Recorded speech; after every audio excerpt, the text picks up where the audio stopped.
Welcome back to the Dragon's Lair. And today we're going to get back to a brand you all know I generally have a very good opinion of, though they've been mired in some controversy for a few years. And that is Taurus.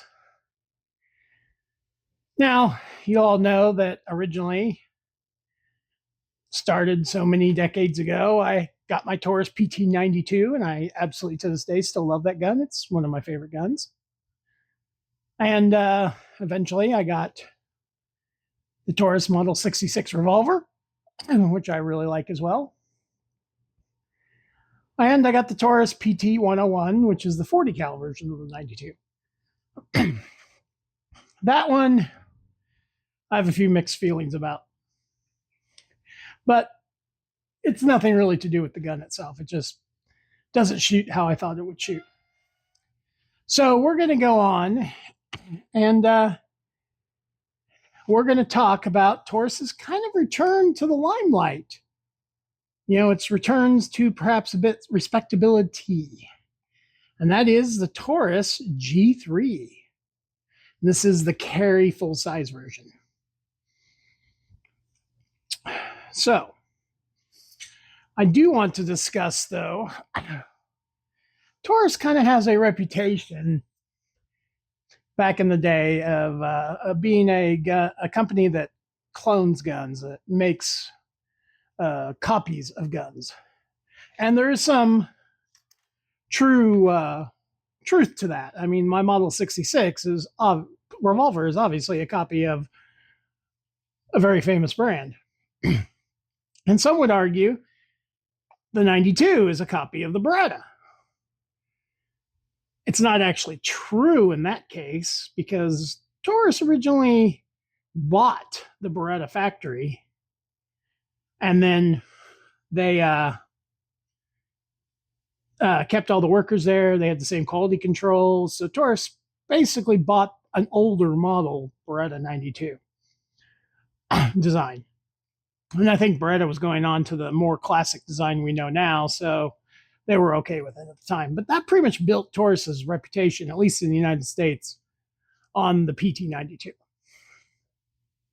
they went through many years, and I think they tried to really kind of they're making clones, and they were good, cheap, off-brand copy guns from a lot of different companies. And then I think they tried to go their own way. They're tired of making copies and they just went their own way. And let's just say a lot of quality control problems, mixed results with the guns. And eventually they did the PT 111, which is also known as the G2. Now, I do not know a lot about the G2 yet, but I have heard quite a bit about the G3. And most notably, kind of on the side of the full size was the G3 compact or carry, the concealed carry gun, the small one. And it kind of brought back, a sub $300 gun that was reliable. It shot well, small size. It was one of those micro nines that just really, for the money, if you couldn't afford a more expensive gun, the Taurus is a fantastic choice. And it's, like I said, under $300. Now, as we know, this is just the regular G3, the full size. But it shares a lot of the same DNA with the G3 compact. And it has some interesting features to it. We can obviously tell it's very Glock inspired. Pretty sure it's kind of based off the fact that the Generation 3 Glock went out of patent. So everybody started copying the Glock's design. But it's classic Taurus grip. And Taurus, much like SIG, another brand I do like, has really good stiffening on the handle. It just, even though it's not super aggressive, you got a grip. You can feel it. So kudos for that grip. And it's pretty comfortable, though the size of it reminds me a lot of the Smith and Wesson M&P. It's very wide this way. I don't mind, but some people do have a problem with that. Now, overall, this goes up into a small beaver tail, which, if I'm to be honest, I really like the beaver tail on my Legion. This small little beaver tail kind of annoys me. But for this gun, you still get a good grip up in there. I just wish it had a little more beaver tail to it. Now, this does have the manual safety. And unlike a lot of the more blocky clones, this has a very nice, you click in, you can feel it. You can click out of it. It's very solid. I mean, any of you who've watched the SAR 9 post, its safety is almost an afterthought, really. And it doesn't have that clean definition as you click in and out of it. Now, I am a big proponent of manual safeties. I know a lot of people are striker fires, don't care for them. I like them. It just appeases my brain when dealing with that. And I really like that this has it. Now, it does have your standard old Taurus. They love their yellow guides. It's very interesting. And it looks like kind of like a Mekgar. I guess this is a Mekgar. Yep, Mekgar, right there. It is a Mekgar magazine. The gun came with 2 of them. There are only 15 rounders. A little small in capacity compared to today, but there are springs and base plates you can buy to up that count a little bit if you wanted to get a little more out of it. This is mostly just, I was interested in trying out the new Taurus, so I'm not that concerned about the capacity. 2 magazines is more than enough for me for what I do. If I'm going to carry a full-size gun, it'll be my 226 rather than this. So, nice. I love the fact they're using Mekgar mags. I do have a few Mekgars for my PT92, but I also have some original, just generic Taurus mags, too. So, and they all work fine. Never had an issue with them. There we have the mag. These, obviously, you pull down. If it is cocked, you have to fire it. You have to fire it to actually get it fully released. Now, this actually has a very innovative thing for a striker-fired pistol. And it is safe. Nothing's in it. And that is restrike.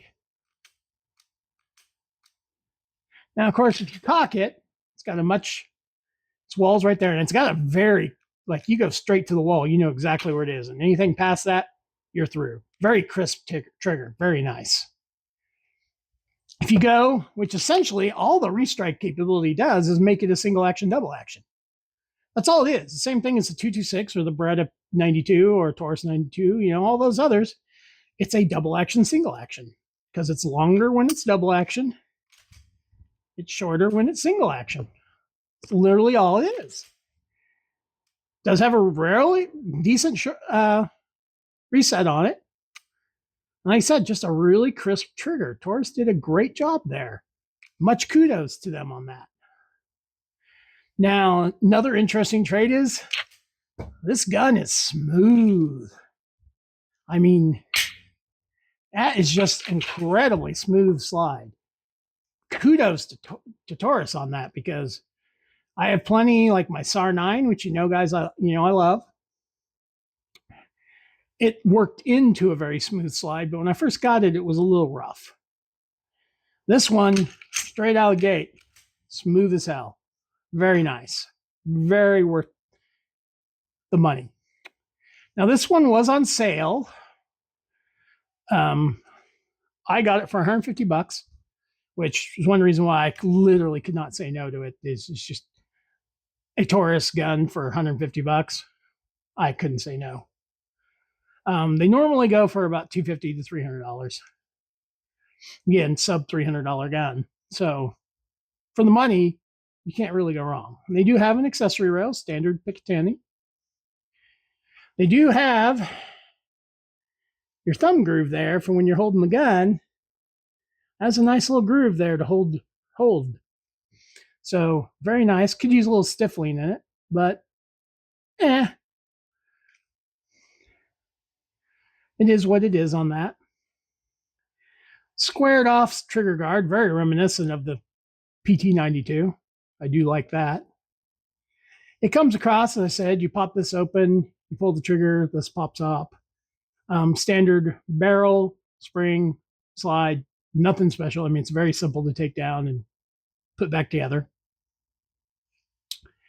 The grip is surprisingly, even though I did say it's wide, it's surprisingly narrow. Again, reminds me, if you like the M&P series from Smith & Wesson handles, you'll like this handle. It's very reminiscent of that. It's kind of like they took, some Glock, some M&P, and just kind of threw it together with some old school PT92. The sights are dot in the front, blacked out in the back. They are Glock sights. So if you need to upgrade the sights, which a lot of people do, they are compatible with any Glock on the market, any Glock sights on the market. That does good move on Taurus's part and gives them some great versatility and aftermarket support doing that.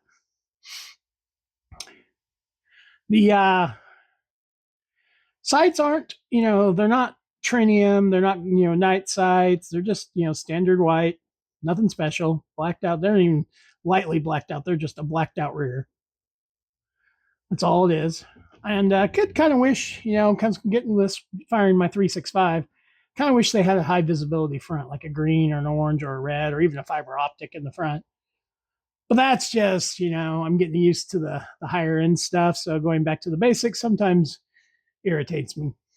And I have to remember that, we got by for years with just 3 dots. So the gun shoots very good. I'm not quite as accurate with this as I was my SAR 9, and that's kind of a disappointment overall. But I also have more rounds fired through the SAR 9 than I have this yet. Shooting this is just, it's very smooth. Recoil is very manageable. This gripping, you can hold it well. You don't have any problems managing it. So I think, I'll give it my standard 1,000 round test and see how it holds up. But so far, I've had no complaints. We fired a couple different ammunitions through it. No malfunctions, no stovepipes, no nothing. I did not try aluminum or steel ammo because I don't really have that. All I have is the standard brass. And most of what I did fire through. So we had slight technical difficulties here, and we broke the microphone. It just stopped working, apparently. So we lost the last 3 minutes of the 4 minutes of the video. Basically, what I was explaining, though, is I was shooting standard 115 grain. I was thinking about moving over to 124 grain or getting some of that as well, and possibly getting some 124 grain FBI style ammo for it as well. And overall, the shooting of the gun was quite pleasant.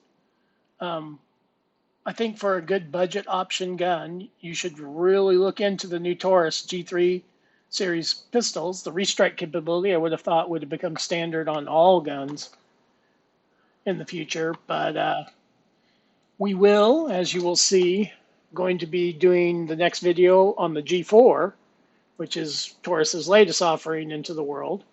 It is slightly different than the G3 in a lot of aspects. They added some things, they removed others. So we'll show that in the next video, where you will see the some of the stuff that I thought was great for the G3 isn't going to make it into the G4. And some stuff I kind of wish that the G4 has that the G3 had. So I'm sorry that we lost audio and all that, and I hope in the future the microphones don't mess up. But that's where we stand at the moment for all that. It's a shame I lost the audio. Overall, I am sorry that that happened.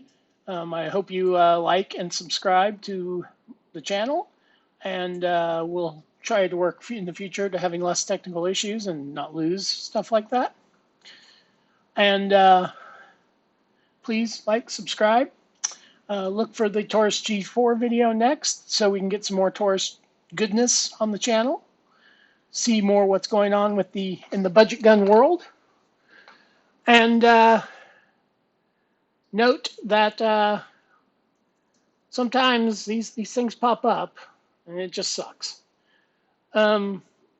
Overall, I wish you a good day and hope your weekend is good or whenever you're watching this. Thanks.